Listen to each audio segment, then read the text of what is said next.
All right, what's going on? We back, season 3. We're still here, just talking ball. Um, like I said, third season, third year in a row. I wouldn't be here if it wasn't for my guy, Eric Foster. What's up, E? How you doing, man? Oh, living the dream. Stomach starting to bubble a little bit, so it's game week. Well, yeah, Texas is going into their first game. We know you're all Texas, and Kansas had a week 0 game. But in my world, we had another hiccup, and we don't dabble too much in the NFL, but losing Micah Parsons is a big that makes everybody head turn and eyes raise up a little wider, and it's just it's just bad. I don't know. We don't have to go into it, but just in a few words, what do you think about that?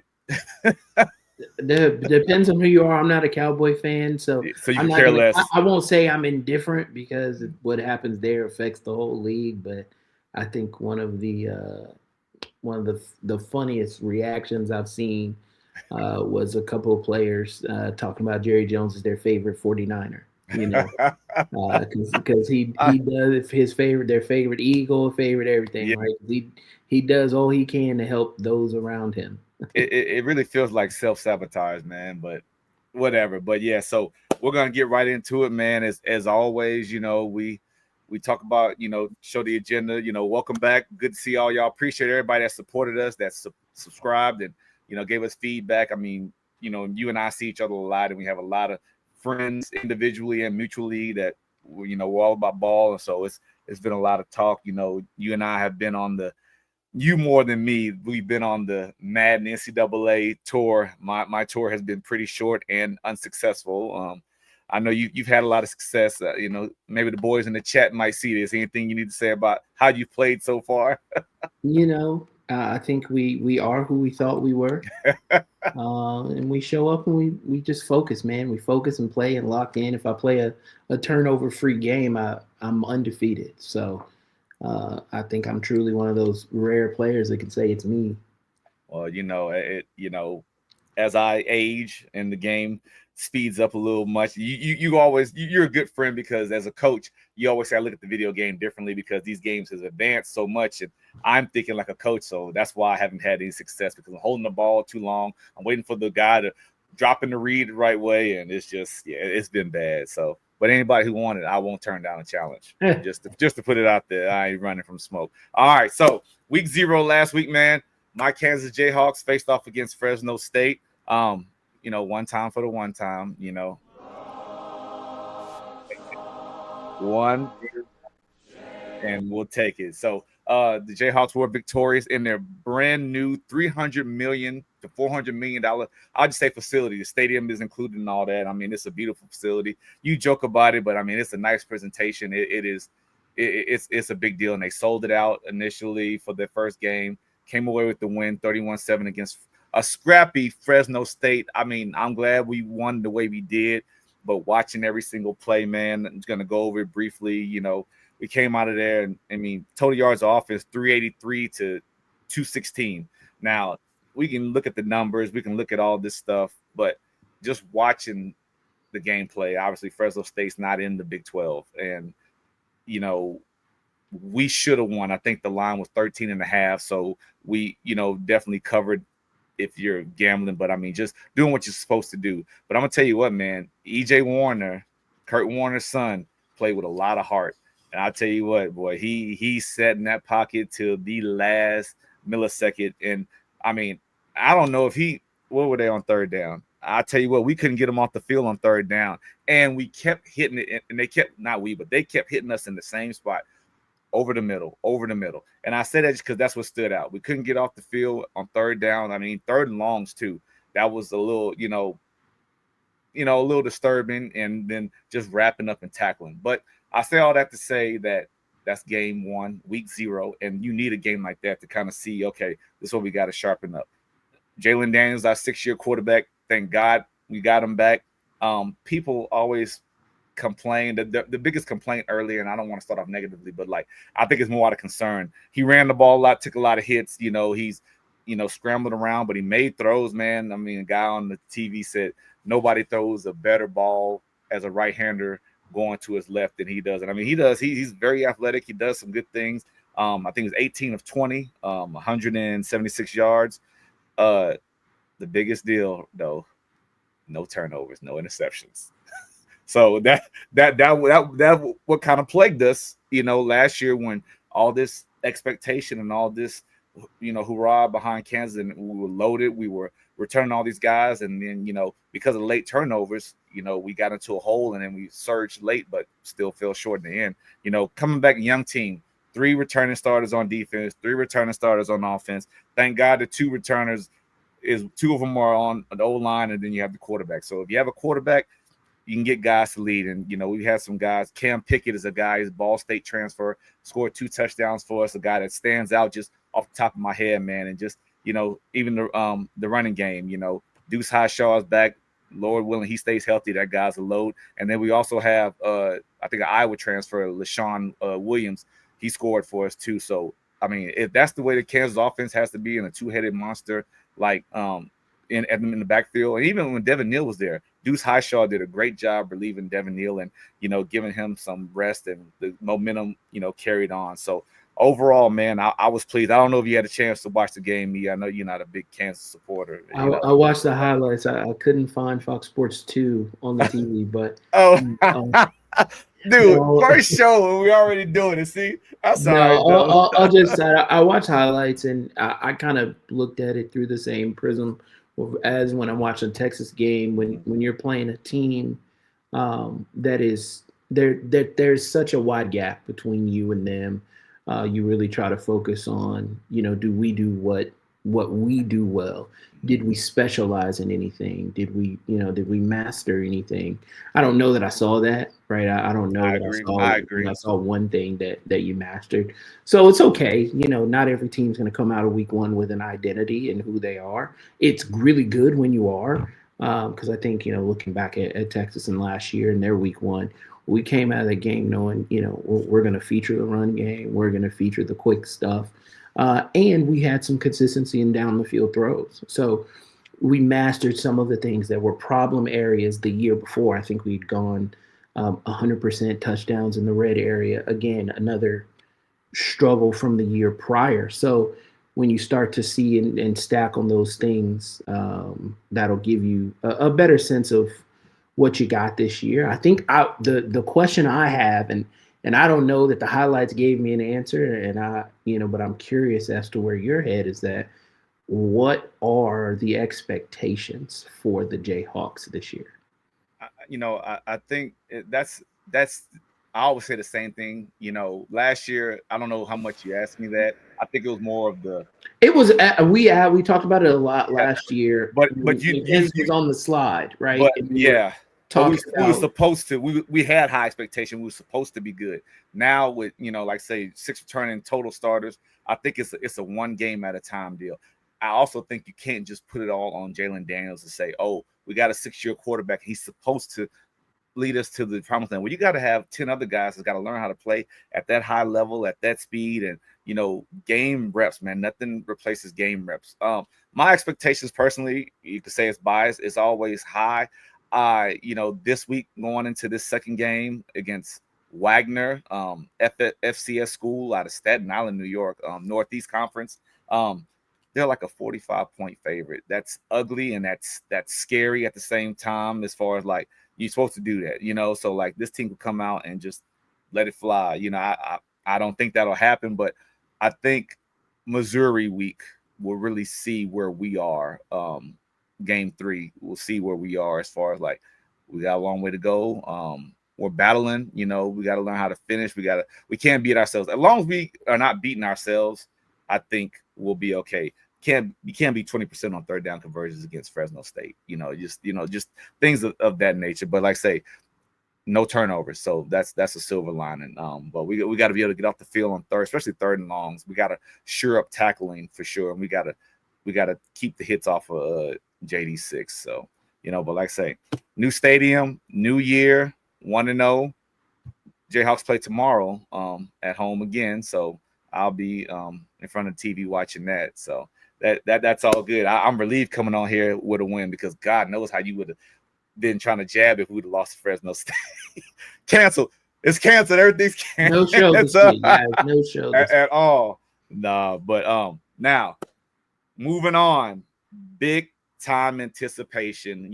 This is really the first today is really the start of week one, college football, and it's rolling. And there's no bigger anticipation. There's not going to be a bigger or more watched game than the Texas Longhorns versus the Ohio State Buckeyes in Columbus. Tell me what you feel. Before you tell me, I gotta show this little clip. It got me hyped up, and I don't have a dog in the race, man. But check this out. To Columbus, Ohio, folks. This is the one we've all been waiting for. None could be bigger than this.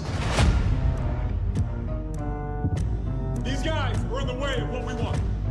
It's their family against our family. Arch Manning raised for this moment. The longest postseason in the history of the sport. Loose ball, picked up, touchdown. Texas has got to answer. They're a team on a mission. Pick it up. The stakes could not be higher.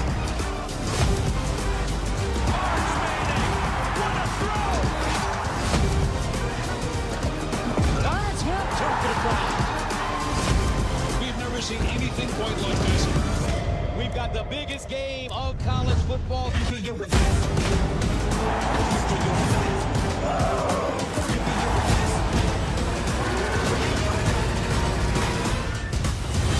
This is gonna be a war right now.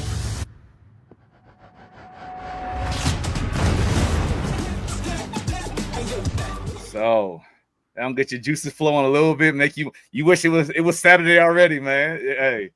Hey, I do. I'm ready. I think when you have a team you believe in, when you have a staff that you believe in, it's we've been so consistent. You kind of wash the PTSD of years past and the helter-skelter nature that Texas used to be, and you never knew who was going to show up, and you never knew who you were going to be.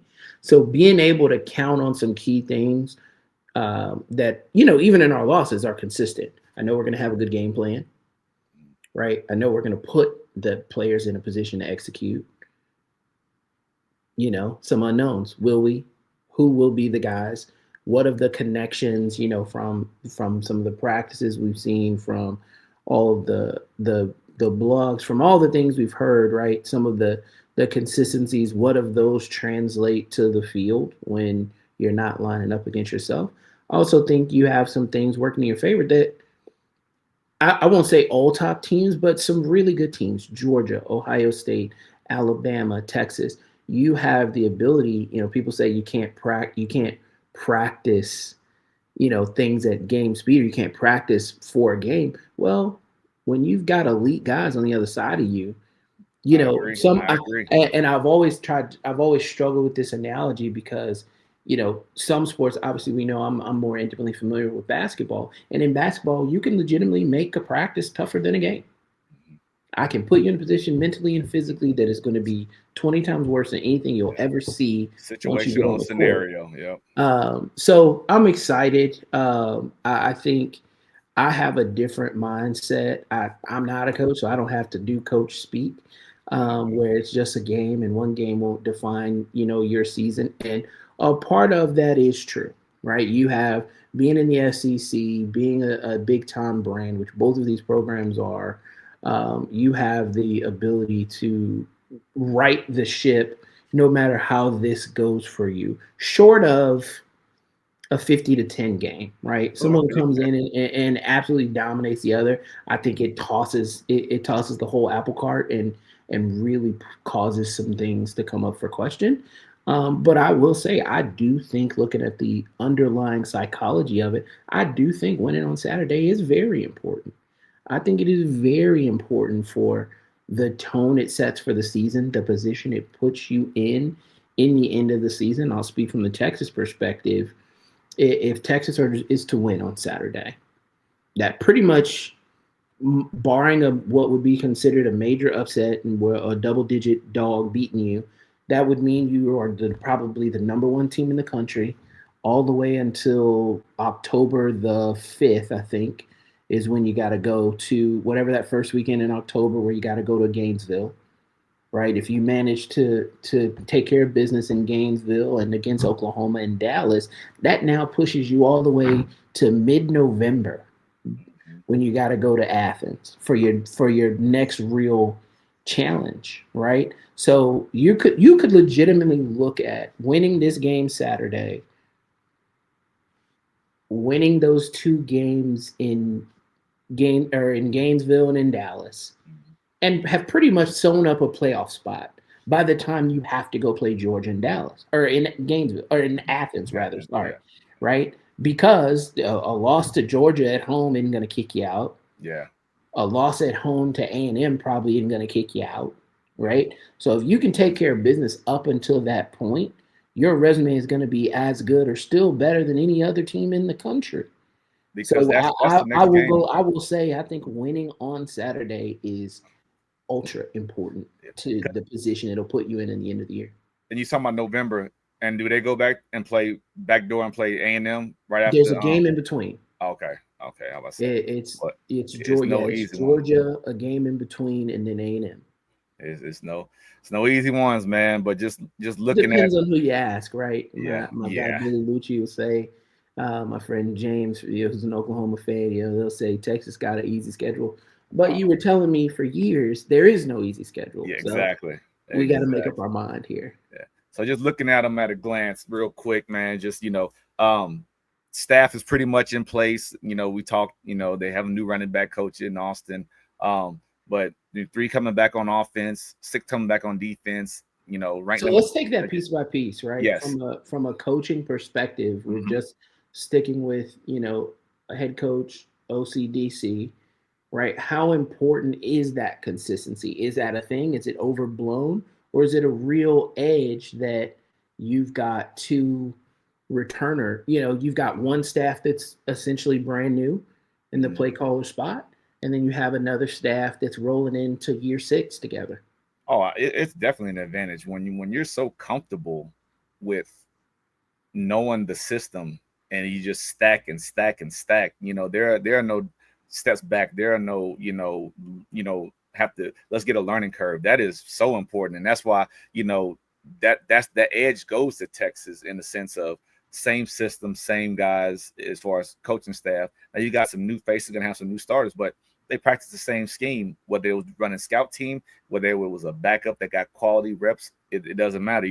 Arch Manning has 2 starts under his belt. Yeah, that's probably not enough, but it's experience and he knows the system. So I mean that is paramount in my opinion.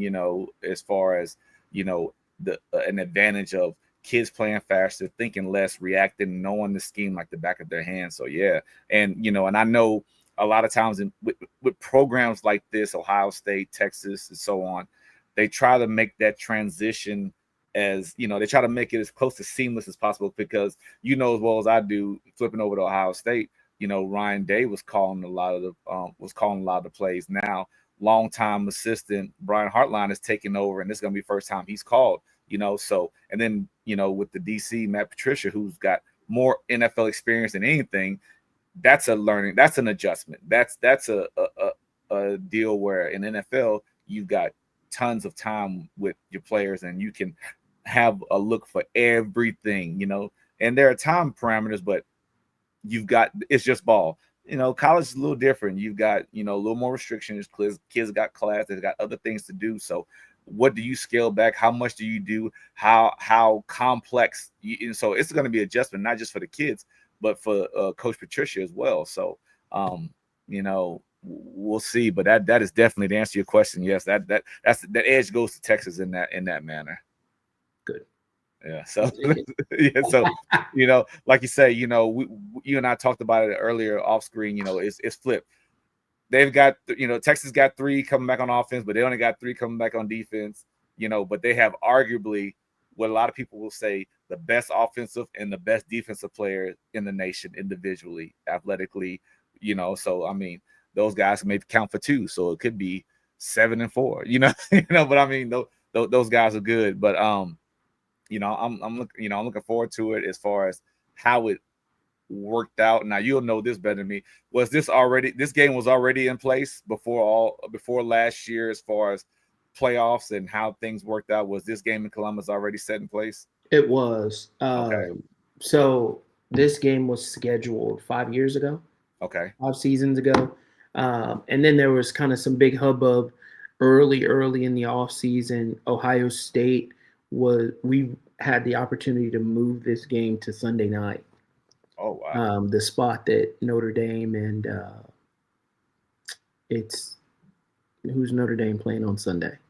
Oh, That time slot, and naturally Texas declined. Number one, I'll take an 11 a.m. game on the road versus a night game on the road no in a doubt. difficult environment. And then two, obviously Sunday puts you in a short week scenario, etc. Exactly. I'm excited with where we've ended up. But Texas always schedules tough. Chris Del Conte, the athletic director, he believes in that.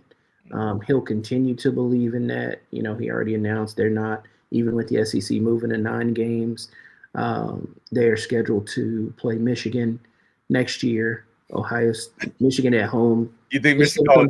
They owe them one back, home and home. Yeah, home and so home. Michigan returns that game next year. Ohio State will return this game the year after that, and then Georgia was previously next up, but they replaced that game with Notre Dame. So after last year's whipping, I'll be trying to get out of that if I'm Michigan. Yeah, Texas ain't doing nothing but getting better right now. They'll have.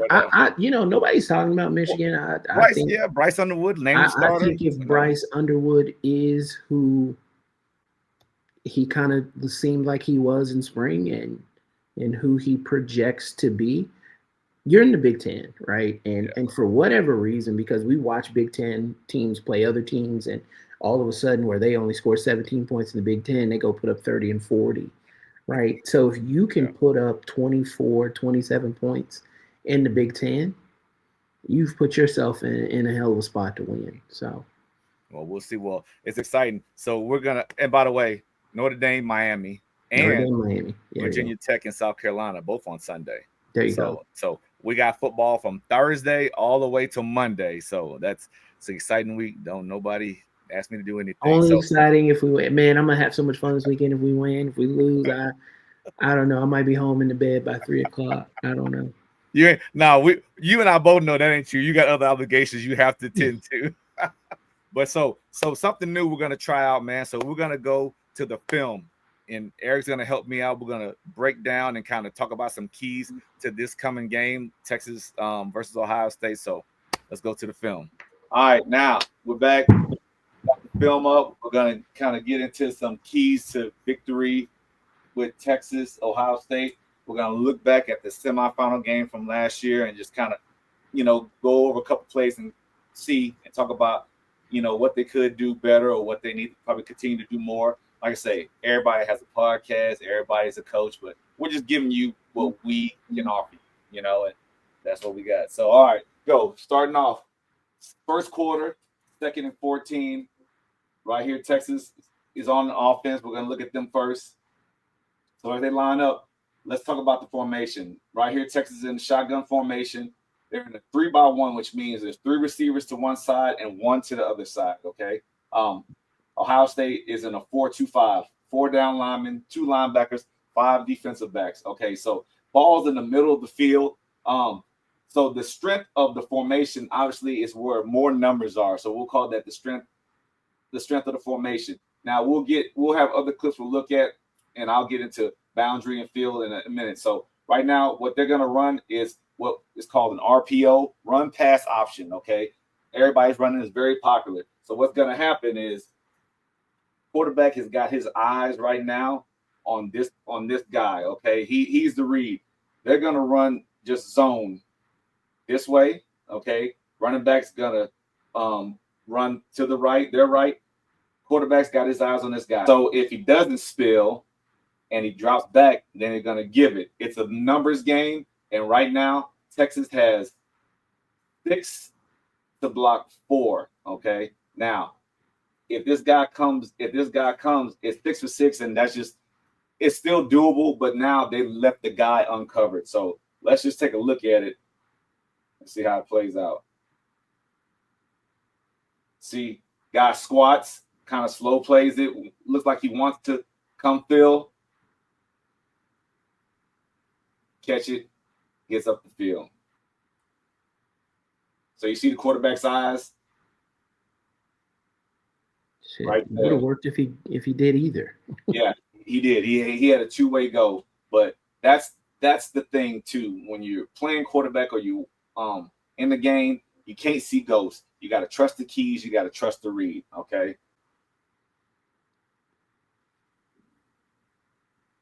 Gets a good gain on there. So all right, next play, first down. So receiver motions. Okay. So it becomes a 2-by-2 now. Okay. So in this play right here, you're gonna see he's motioning, he's off the ball, and they're going to throw the quick screen to him. I imagine they did that. One could argue that they want to see if somebody travel with them. Or another reason is the play call for a safer throw. You want to throw this quick screen to the guy that's off the ball, okay, rather than dealing with a possible roll or press corner or somebody trying to shoot through. Now this guy's going to become his personal protector or blocker right here, and he's gonna block most dangerous. It could be this guy or it could be this guy, depending on how they play it. Okay. So, but I would assume that they run this motion to just get this guy in space and let him run with the ball. Right there. You see it right there. Watch this guy right here. You see him play most dangerous. And get a big gain out of it. Okay, so here we go. Moving on.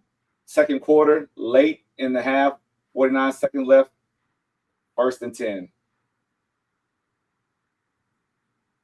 All right, so now it's a different formation we hadn't seen so far. What we have here is what a lot of guys call trips nub. Trips 3, 1, 2, 3, and the nub means that's the tight end attached to the line. He's not flexed out. There's not a wide receiver out there on the ball. That position is actually inline tight end. So they would call this formation trips nub, okay?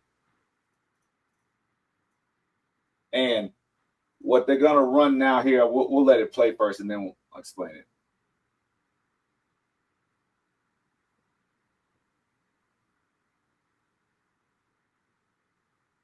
So that's just a great job of making a play on their own. Okay. And Coach Sarkisian does he makes a lot of simple things look complex. And I know that's how he allows his guys to play faster. Okay, so we're gonna start here at the bottom right here to the field. Okay, so these two guys right here. Let's just look at these two guys right here. This guy, and this guy. They're gonna run what a lot of coaches call a smash concept or high-low. Now, traditionally, a guy would be out here and a receiver would be out here. He would run like a short route here, and this guy will run that. And all we would do is read the corner. Okay, so that is a high-low concept, but a lot of people call it smash. I say all that to say this. These two receivers right here, you see this receiver right here, he's got a kind of a delay release. Okay, this guy right now is going vertical, and this guy's going to delay and run it out. Still same concept. They're high-lowing. This motion guy is getting vertical across the field. That's just to keep the backside safety from coming over. Okay, the read is over here. Okay. So you see this guy, you see this corner right here. He's kind of stayed deep. He's what people call sink technique, drop. So that gave us the underneath throw. Get it thrown, get the ball on the guy, hand quick, make a play. All right, here we go. Now, this is going to be fun to talk about. These next two plays are going to be fun to talk about. Okay, so right now, they're in a 3-by-1. Ball's on the left hash and 3-by-1 formation, okay? This split right here is a little tight. Some people use the term cut, but it's a little tighter, okay? What they're going to run now is just running back rail or RB rail, whatever you want to call it, okay? And this hits for a touchdown, okay?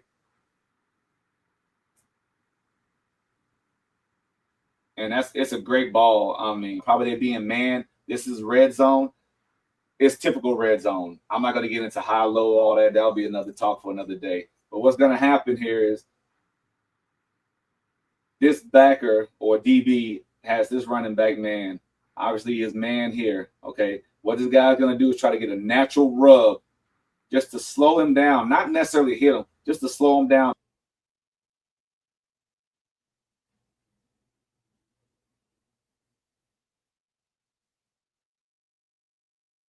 See, and he didn't even hit him. He just made a move and just ran right past him for Texas in that situation.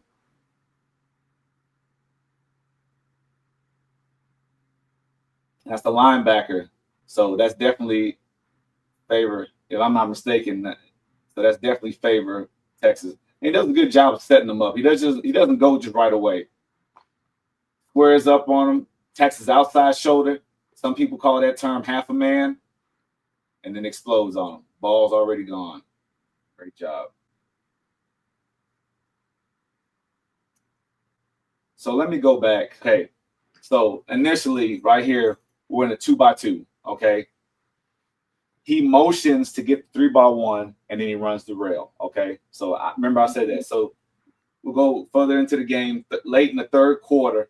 Now we're in empty, or Texas is in empty. Okay. Pre-snap movement. Running back motions. Now they're in a 3x1. Cut split right here. Same deal. Cut split, different player, but same deal. Same play. Now, they caught Ohio State in the blitz, which is usually zero or man free, but right now somebody's wrong. Somebody here in the secondary, okay? Because if he's got him, this guy's got this guy, he's got him, then he's the guy that's wrong. Which guy? It's This not freak- the it's yeah. not the linebacker. It's not the linebacker that it almost looked like he was trying to stunt. Yeah, and get back. yeah, and if we look at it more, it almost like a zero zone blitz. That doesn't sound right, but these guys blitz, but like the two D linemen try to drop. See? So it's like a zone blitz.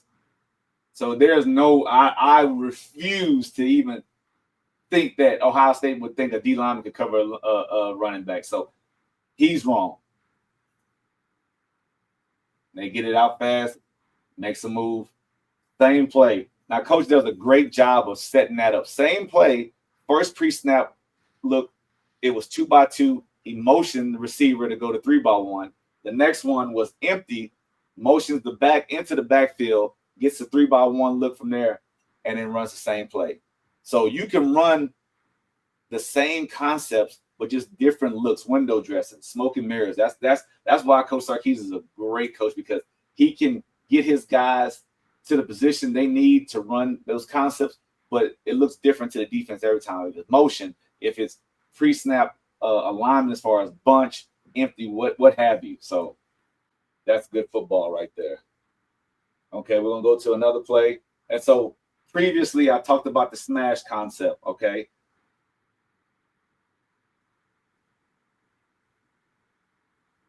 Same deal. I'll say high-low. I'll say high-low.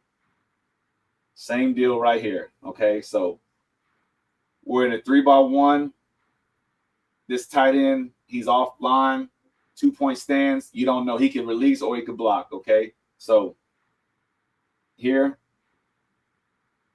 we've got a corner and we've got an outside release and we've got an out. It's still a high-low concept. I talked earlier about a traditional smash being a corner route, and this guy will widen out and run a stop route. That's traditional, but still the same concept. It's a high-low, okay?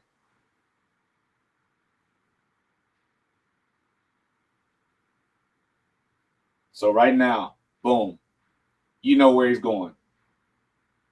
He's reading this guy. Oh, let's run it back. Technology. He's reading this guy. This guy squats this time, so it opens up the higher route in the high-low.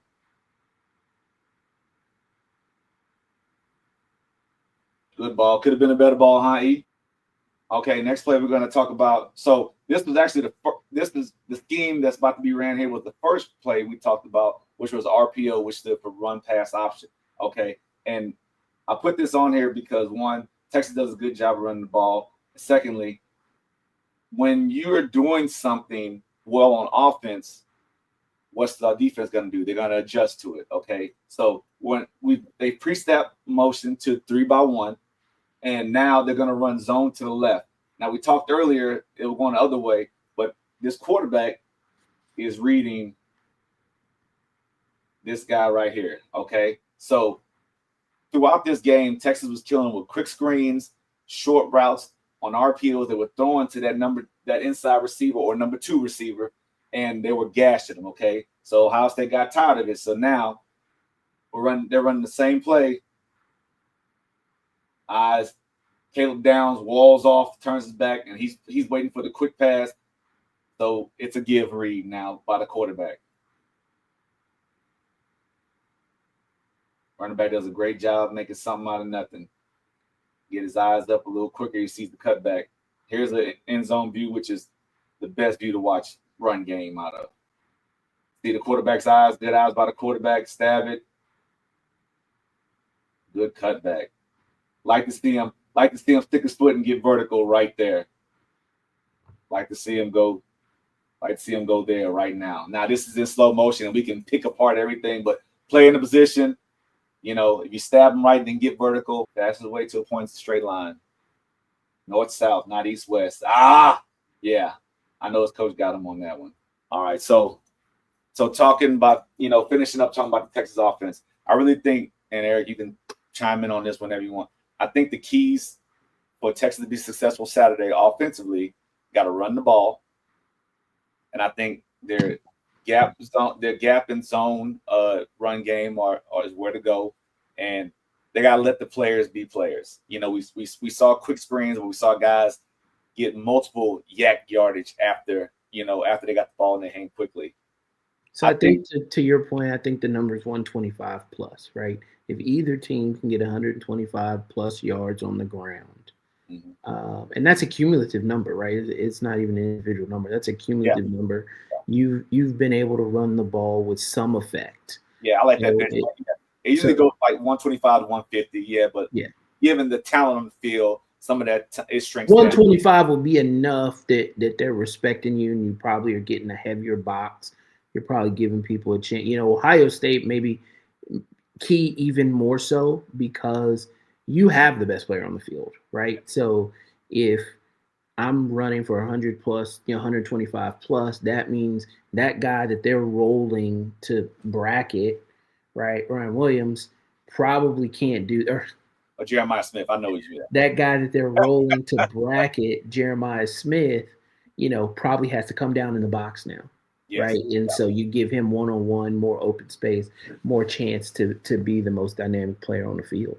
Very good. And and to wrap that, like you say, like quick hitters, intermediate routes, I think having success in those things gives still somewhat a young quarterback and an inexperienced O-line some confidence and momentum to, because there's gonna be some low points in the game, and they're gonna have to learn how to handle that. So agreed. So well, we look forward to that. So we're going to flip real quick and go to the defensive keys. So here we go real quick. All right. So we're talking about Texas defensively. We're talking about the Ohio State game specifically. I'm sorry. First thing, keys to victory. First thing I have on my notes, find number 4 every play. Find number 4 every play. Okay. Now, as we go through this film, I'm going to point out just a few things. You got to have better eyes when reading the run and pass situations. And you got to be ready for the switches. And I'm going to explain what I mean by switches and rub routes here. And you got to get home with just 4. You got to be able to rush and get pressure with your D-line, because if you have to bring another one, then that causes one-on-one scenarios with, arguably, like we said over and over, the best player in the nation. So right here, we're going to go. So they're in a 2-by-2. They just motion the outside receiver inside. I don't think Will Howard did did a terrible job, but he's a former K-State, so I'm not going to say too much good about him. Okay, so you see right now, down here, we'll start down here at the bottom. This receiver right here is going to come here, and it's going to come right off the butt of Jeremiah Smith. And they're going to run like a switch, a rub, whatever you want to call it. It would be a rub if Texas was up there playing press and they were trying to rub the guy out. But right now, they're just switching routes. They're switching positions because post-snap, number one becomes number two, and number two becomes number one. What I mean by that, this guy is considered number one receiver, and he's considered number two. Defenses read players that way. For this outside receivers, number one, next one inside is two, and so on. And I'm saying that because of this. They just switch right here. Now, it doesn't take a genius to see who's wide open. And this is scary because this guy right here, if they would have looked his way, which they had numbers, and thank God we're all humans, and sometimes we don't always get it right, he'd still be running to this day. So they just ran the same thing up top. Ohio State did, and the quarterback just picked the side and just threw the ball in the hole, found a window. And I think, and Eric will probably agree with this, I think he just threw it there because that's a shorter, safer throw. He had guys open, but that's a shorter and safer throw. Okay. And I think we also talked about Texas had made a concerted effort early in the game to bracket Jeremiah Smith and roll coverage over the top of him. So very rarely was he that wide open. Very rarely was he left in a one-on-one situation or alone on his side of the field. So as a quarterback and as a play caller, right, you start to assume some tendencies, right? I'm going to assume he's taken away already. Will we miss some opportunities? Probably, but as in Ohio State's case last year, when you assume those tendencies and you just stay away from it, you stay out of trouble, you keep from having to guess, you keep from having to make long, thoughtful decisions, and you can continue to play a really quick game. So did it work in their favor? Absolutely. Yeah. Because what was the stat line? One catch for 3 yards. 3 yards. Okay, so yeah. And this kid had 1,300 yards receiving, I think, for the year. But anyway, so moving on right here. If you're an offensive guy and you see this coming up pre-snap, you're automatically thinking they're about to bring the house. Blitz, blitz, blitz, okay? Now, depending on what your system is to get out of it or the audible out of it, but those are, that's one of the deals that a quarterback and an offense has to see pre-snap. That's a blitz indicator right there. The posture, where everybody is up on the line, up on the receivers, this is a blitz posture. That's an indicator.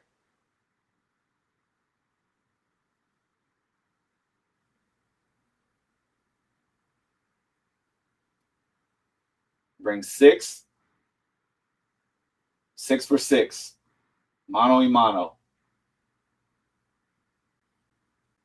And they get it off. And so you blitz, you got to be able to get home because you leaving these guys out to dry because they're in man coverage.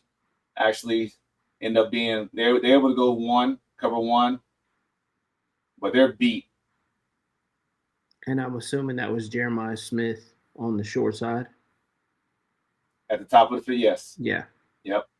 And so that tells you they're trying to isolate them.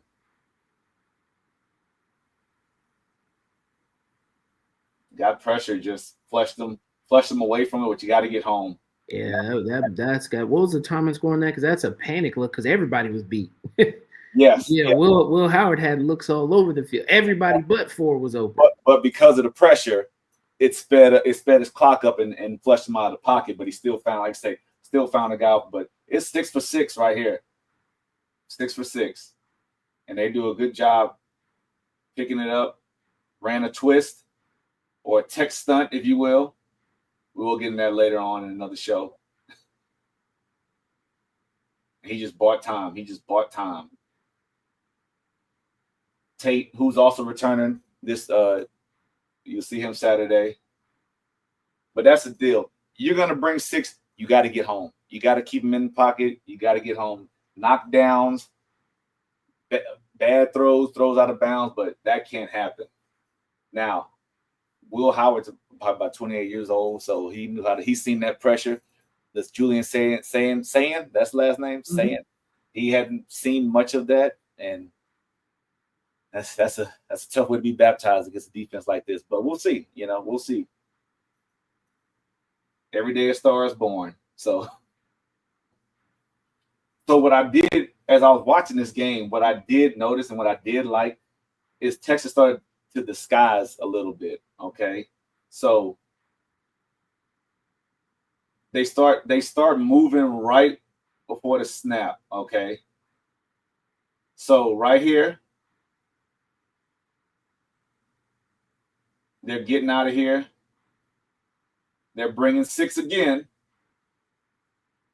but they're playing cover 1, robber, lurk, because it's a DB coming down and Michael Taft coming down and sitting in the middle of the field. So they're basically, you don't use the term bracket or high-lowing this number 3 receiver with the safety to the right and then Taft underneath. Everybody else is man, and they're bringing. Now, he was still open, so I don't know if Taft had bad eyes and should have looked over to number 3. But the pressure, and they got home. So we talked about them starting to disguise coverage and show things right before the snap of the ball. Here's another example.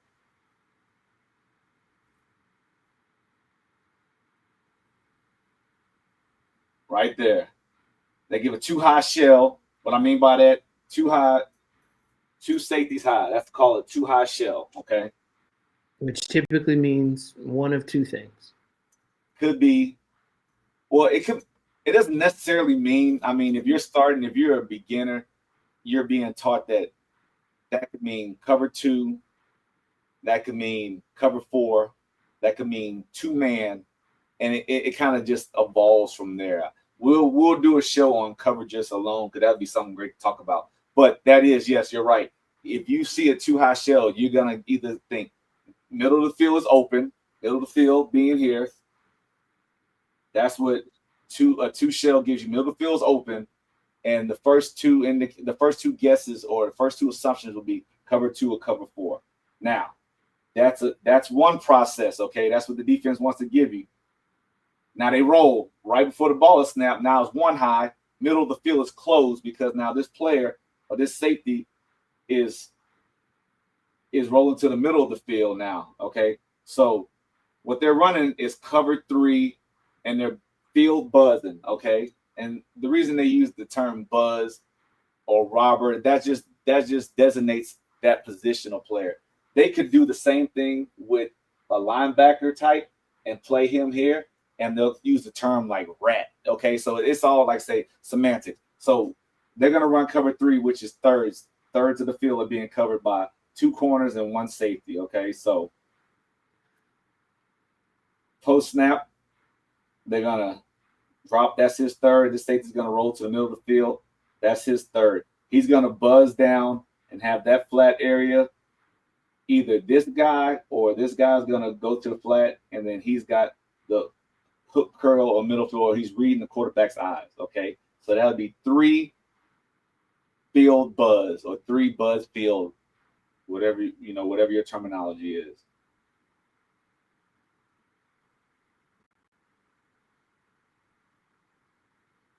And so it was the end. So the end right here, he's reading. If there's no threat right here, because the end right here is responsible for the flat. So hook curl, flat, third. If there's no immediate threat, he can blitz or just kind of sit and contain. Okay. So I know I said this guy has the flat. Yes, that's his responsibility. But if nobody's threatening that area, then he can sit or maybe add himself later on in the play. But you see, he ends up dropping out when the running back releases. And what happens? They get a turnover. Maybe pre-snap, Will Howard's thinking too high, even though maybe he doesn't see this guy rolling late. He turns his back off the play action. He probably has his mind made up where he's going and doesn't see the underneath player. Turnover. I don't know how he missed him, but he did. That's a hell of a job. That's a situation, Eric, we talked about earlier, maybe forcing it, trying to get it to number 4, just really trying to get him involved. This is in the third quarter of the game. He's probably only got that one catch, so maybe either from the box or just team-wise, that we got to get the ball in this guy's hands. And this is what happens when you force things. And I expect them to do a similar thing, but probably more in the Urban Meyer vein of how he liked to say, in the first quarter, I'm going to get a guy X number of touches, whether that meant on a sweep, on a screen, on some quick stuff where I know I can put the ball in. I know I can get the ball in his hand. I can't guarantee success, but I know I can get the ball in his hand. And it's high percentage. I expect to see quite a bit of that on Saturday, where they are determined to get the ball in his hand, but might not be as determined to push the ball downfield, because you don't want it's funny. One guy has all the hype, one guy not so much. One guy's, and also ran, feels like. So I have no doubt, I was talking about that this morning. He's probably got a massive chip on his shoulder because Julian Sayin being a number 1 quarterback in his class last year, he's got some moxie about him also. So both, one quarterback has all this hype, one quarterback kind of and also ran for this game only. You want them both in the same position where they don't feel like they have to win the game, right? You have dynamic players and you have a hell of a team around you. So just get the ball to your playmakers and you don't have to be Superman. Exactly. Great point. Great point. And like I say, just to add to what you said in the beginning, just getting the ball in your playmakers' hands. I just think that maybe Ohio State in this night offensively didn't do a good enough job of like you say, quick screens, maybe jet sweeps, just putting the ball in his hand. They were trying to do more downfield stuff, And the one catch he did have for 3 yards was like a bubble screen or something like that, just something out quick. So yeah. So next play here. So we're gonna talk about. Let's see.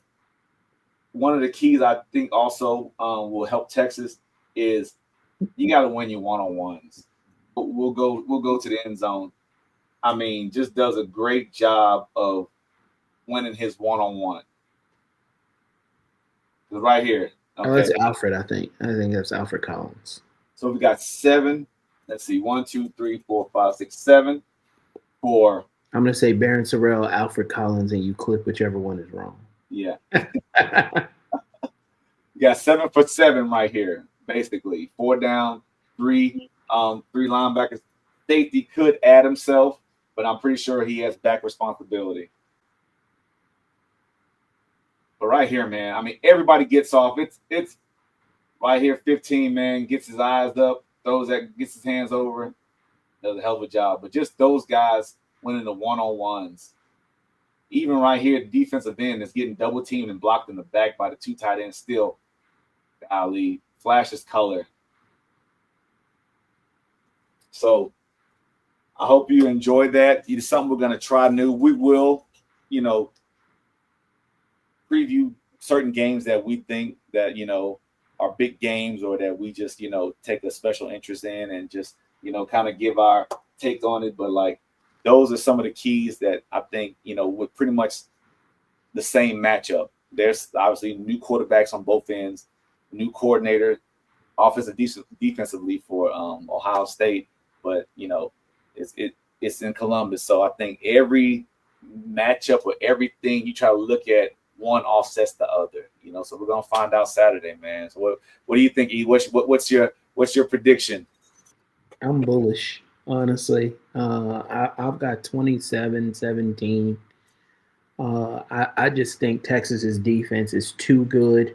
I don't think Julian Sayin, I think he's good. And I think, if this game happens again later in the year, I think the gap gets a lot smaller. But I think he just hasn't seen enough.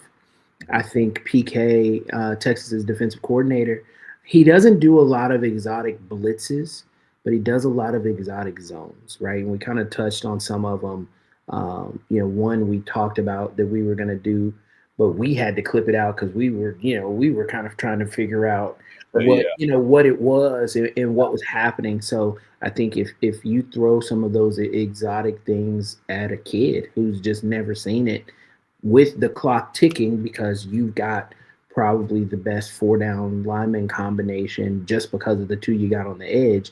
You probably got the best four down lineman combination of any team in the country. So he won't have a ton of time. He'll have to make some snap decisions. I expect he'll turn the ball over a few times. Pressure. Yeah, so I think he'll turn the ball over a few times. Now he is at home, so it'll be a calming environment. Ohio State is, those fans are as bad as we have earned a name to be. So if he starts out real bad, those boo birds may come out and it turns really bad. And, Really. that's crazy when you're coming off a national championship. And I understand expectation. And I just don't understand how people don't. And it's I got my own problems, but just like you say, the boo birds come out game one. You've worked this hard in spring, fall camp to earn this. It's not it's not. And I think what people from outside fan bases, that not that they don't have any expectations, but that don't have those expectations. And as much as you like to act like Kansas doesn't have those expectations in football, but Bill Self gets himself in the hot water every now and again. Last year he was one of the worst records, was one of the worst Kansas basketball seasons on record, right? So you deal with the same things when the expectations are there. What I will also say is those same fans that have those same expectations and drive, kind of that high intensity are also the fans that, Texas, Ohio State, Tennessee, that have led their programs back to relevancy and towards the top of the upper echelon of college football. So, nobody's probably going to make any apologies for it, but I think it'll play a factor in how they play. I think Sark. I know that Sark will not allow Arch Manning to feel like he has to be Superman. I also think Arch is one of those very rare prospects that has both had the expectations, but has also been resourced with the tools that you need to absorb those expectations. What do I mean when I say that? All of his life been on All his life, like they talk about your dinner, family dinners are star-studded affairs in the Manning household. He's never been the smartest guy in the room. He's never been the one that the family has kowtowed to. He has always had that I've got to earn it approach. And that's because that's what he was born with. So I think he comes into this game, just feeling like, hey, today is just another day of work. Yeah. Today is just another day to go do the things that I know I can do. And he's going to have, I think the difference is he'll have help in the backfield with two experienced running backs that can kind of settle things down, make plays, backs to returns, so that's big. Where on the other side, the people's kids, he's a little unproven, and then who's next in line like that? Judkins and Travion with Henderson, they left massive gaps. I mean, massive gaps on, that big shoes that need to be filled up, man. And they, I mean, you look at no tears from me. Yeah, I know they won't, but I mean, you look back. I mean, those two backs, those two receivers, it's crazy. So, I look forward to it, man. Now, before we get too long, we're gonna wrap that. Outside of our games, what other game are you looking for? You'll be interested to see this weekend. Give me LSU Clemson. I think for those respective programs, because you've got a lot of people have Texas versus LSU in Atlanta for the SEC title. A lot of people have Clemson winning the ACC and being the number 2 seed in the college football playoff. So you've got, essentially flying under the radar could be another top 5, top 10 match, and it's not very under the radar, to be honest. If it wasn't for Texas and Ohio State, if it weren't for Texas and Ohio State, it would be the game of the week and probably the month. So I'm excited to see that. I'm excited to, because I know the pressure for those teams is just as immense because Clemson, has a little bit of a tough schedule relative to their talent, right? I believe they've got to go to South Carolina this year, if I'm not mistaken. They've got, I believe they might dodge SMU this year. LSU has an SEC schedule, so that is a gauntlet in and of itself. This game could be someone's get out of jail free card. This game could be someone's lifeline. Losing it does not kill you. Losing it does not throw you out of the hunt. But boy, same thing I said about the Texas game at the top of the show, winning it puts you in a position that you just can't ignore. Yeah, it's almost it's like a second life card too. Yep. I mean, you can look back on that and be like, okay, yeah, and that's definitely a big time game. I'm gonna always keep it home. I'm a little excited, man. SEC team coming to Central Texas, Waco, and Auburn versus Baylor Friday night. And so, I tell you what, man, people are always trying to run Coach Aranda out of there. And boy, the way Baylor finished last year, and the teams the way they won games, and it's a great staff there, man. I think Coach Aranda's done a great job there. Obviously, being a Big 12 guy, Baylor is still a rival of mine, but I mean, they've done some good things there. So that's gonna be I-35 is gonna be jam packed. And it's a similar thing, right? I truly believe the loser of that game, right? The coach goes right back to do we have the right guy for all of what Coach Aranda did at the end of last season? I think nobody forgets why we even had to take note of what you did last season because of what you did in the beginning. Yeah. So this year you start to question, is it more of the same? And I think Auburn, they're looking for footing, period. So if they don't get this one, I think you start to see some foreshadowing what could be on the road for them this year. And me being, a coach, and we've done this for 3 years, and who knows, I could be somewhere else. You could be talking about me one day, coaching. But I really think, without alluding to what people always try to talk noise about, but I really think just program-wise, the 4 teams we just talked about, I think these are early fork in the road type games. The expectation is so it's crazy these days. It's funny, when I was in Louisiana and they ran Les Miles out of Baton Rouge, even though he won a national championship. Then I was at the game. In fact, it was an Auburn LSU game, and they were recognizing the 2006-2007 national championship team. And this was a year before Coach Ogeron won the Natty, and you got people in the suite saying, "Oh God, I wish we still had him." But you didn't say that when you ran him out of town, But then Coach Ogeron wins in 2019 with arguably one of the best teams assembled ever. But then 2 years later, now we don't like him, and now he's run out of there, and it kills me. It's almost a Texas feel. And you were in the stands right when Sark lost to Kansas, right? So it's just who we are as a culture.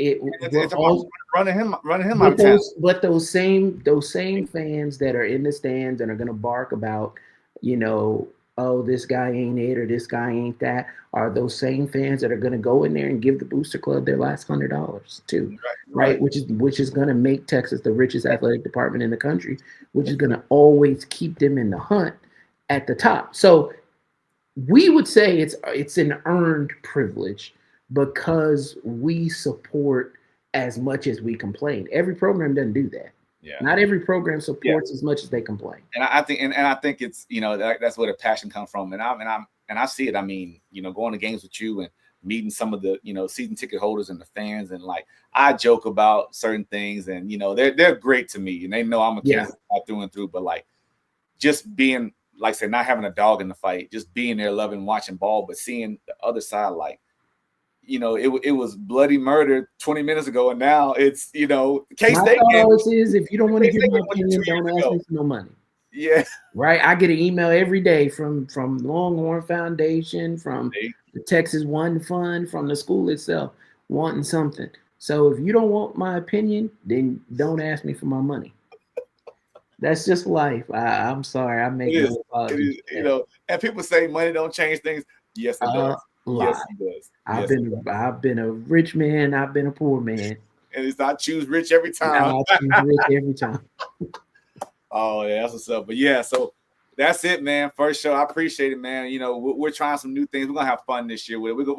We're gonna let it fly, man. We're gonna do things. We're gonna be on the board. We're gonna be on the big screen. We're gonna do whatever we gotta do to just, talk ball, because that's what we love to do. Not with that we're experts or we know everything, but I mean, if you put us against any other people when it comes to Texas or Kansas, we'll be able to hold our own. But that's it, man. So we'll see y'all here next week. We'll be a day earlier next week. Weird weeks in week 0 and Thursday, Friday, Saturday, Sunday, Monday holiday games. So we'll be back on our regular schedule, but we appreciate it, man. And as always, rock chalk. Praise the Lord and hook 'em horns. All right, we see y'all.